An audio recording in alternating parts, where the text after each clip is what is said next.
सावन माह शुरू होते ही मेरठ में कांवड़ यात्रा को लेकर पुलिस प्रशासन अलर्ट हो गया। कांवड़ियों की सुरक्षा और सुचारू यातायात व्यवस्था के लिए कांवड़ मार्गों पर बैरिकेडिंग शुरू कर दी गई है।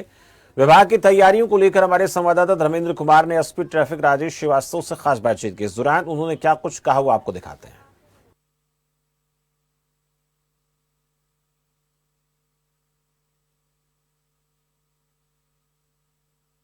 सावन भी आज से स्टार्ट हो गया है और कांवड़ यात्रा भी अब धीरे धीरे जल लेकर अपने अपने शिवालयों की तरफ मेरठ से गुजरने लगे। मेरठ की सुरक्षा व्यवस्था के साथ साथ अगर हम बात करें ट्रैफिक को लेकर, किस तरह की व्यवस्था अब की बार मेरठ प्रशासन ने की है, इन सब पर बात करने के लिए हमारे साथ एसपी ट्रैफिक साहब मौजूद है। उन्हीं से बात करेंगे। सर, किस प्रकार का अब की बार स्कोर तैयार किया गया है ट्रैफिक को लेकर? एक्चुअली लगभग देखिए जितने भी हैवी ट्रैफिक है उनको 29 से पूरा बंद कर दिया गया है, सारे हैवी ट्रैफिक को। और कांवड़ियों की संख्या को देखते हुए हम लोग 1-2 दिन में ही डिसीजन लेंगे, जब हम लोग एक लेन को पूरी तरह से कांवड़ियों के लिए आरक्षित कर देंगे और दूसरे लेन में हम 2 वे ट्रैफिक चलाएंगे। वो जैसी संख्या होगी वैसा निर्णय हम लोग लेंगे। इसके अलावा जो अन्य जो आवश्यक वस्तु के वाहन है उनको रात में हमने 1 से 3 के बीच में उनको शहर के अंदर एंट्री की अनुमति दी है, जिससे में काफी कांवड़ियों का मूवमेंट काफी स्लो हो जाता है, काफी लोग सो भी जाते हैं।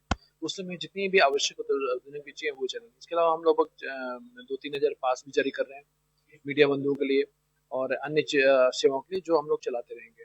लेकिन कांवड़ मार्गों को हम लोग थोड़ा निश्चित रखेंगे जिससे वहाँ कोई समस्या ना आने पाए। शव वाहन है, एम्बुलेंस है, इन सब की अनुमति हर जगह रहेगी, हर जगह चलाएंगे हम लोग, उनको विशेष सुरक्षा मुहैया कराएंगे।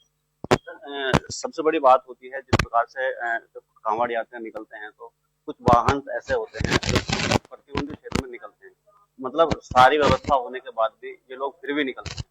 अब की बात किस तरह से उन पर निगरानी रखी जाएगी, क्योंकि ऐसे में कांवड़ यात्री अगर टच हो जाते हैं तो फिर वहां पर भगदड़ या मारपीट जैसी घटना सामने हो जाती है।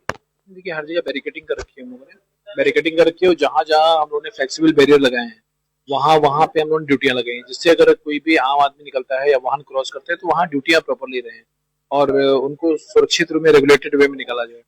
ऐसा ना हो कि उनसे कावड़ियों का या जो कलश है वो किसी प्रकार के उनको क्षति पहुंचने पाए, तो प्रयास ये रहे। सबसे बड़ी बात सर यही होती है कि जब शिव भक्तों के लिए वो होते हैं शिविर लगाए जाते हैं तो उन पर पार्किंग की व्यवस्था को लेकर बात करें तो वाहन पूरे सड़कों तक आ जाते हैं, उससे कांवड़ यात्रा को निकलने में दिक्कत हो। क्या ऐसे में पार्किंग कोई साइड करके बनवाई गई है या फिर उन्हीं के सामने रहेगी पार्किंग?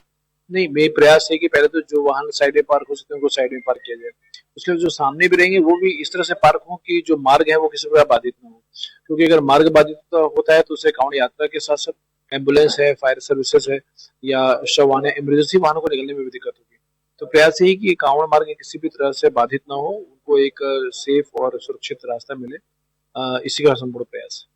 गंग नहर को लेकर बात करें तो वहां पर बहुत ज्यादा संख्या में श्रद्धालु निकलते हैं, वहां पर क्या ड्रोन के साथ साथ में और भी व्यवस्था की गई है सर? क्या ड्रोन वहां पर लगाए गए हैं? क्योंकि गंग नहर पर सबसे ज्यादा दिक्कत होती है कि कांवड़ यात्री अगर वहां पर स्नान करते हैं या फिर किसी तरह से फिसल जाए, कोई दिक्कत होती है, तो उसके लिए किस प्रकार की व्यवस्था है? वहां पे देखिए नहर के किनारे किनारे भी बैरिकेडिंग की गई है, वहां जहाँ गहराई है वहां पे सैनिटाइजर लगाए गए हैं, गोताखोर वहां लगाए गए हैं, जो नहर पटरी पे शिविर हैं उनमें भी सीसीटीवी कैमरे का प्रयास किया गया है। जो सलावा झाल है या ऐसी जगहों पे हम लोगों ने अस्थायी पुलिस चौकी बनाई है, वहां पर कंट्रोल रूम बनाया है और सारी व्यवस्थाएं हम लोग की है कि कहीं भी कोई दिक्कत न होने पाए, क्योंकि वहां पे निश्चित रूप से भीड़ काफी रहती है और ट्रैफिक को तो पूरी तरह से रोक दिया गया है, कल से ही नहीं ट्रैफिक वहां चल रहा है, जिससे सेफली वो लोग पहुंचे।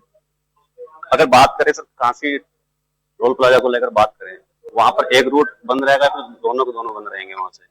अभी तो हम लोगों ने दोनों रूट को खोल रखा है, चूंकि अभी कांवड़ियों की संख्या बहुत ज्यादा कम है। जैसे बढ़ेगा तो हम एक रूट को पूरा तरह से आरक्षित कर देंगे और आधा काशी टोल भी आरक्षित कर देंगे कांवड़ियों के लिए, आधे में हम लोग ट्रैफिक को रन कराएंगे 2 वे सिस्टम। मतलब कहने का अब की बार जो स्पॉट है वो एक अलग तरीके से तैयार किया गया है, कांवड़ यात्रियों किसी प्रकार की कोई दिक्कत ना हो। बिल्कुल जिस प्रकार से एसपी ट्रैफिक साहब ने साफ तौर पर कहा है कि किसी भी तरह की कोई दिक्कत यहाँ पर कांवड़ यात्रियों को होने वाली नहीं है, क्योंकि जगह जगह पुलिस कर्मियों के साथ साथ में अगर ट्रैफिक व्यवस्था को देखा जाए तो वहां पर जगह जगह बैरिकेडिंग भी की गई है।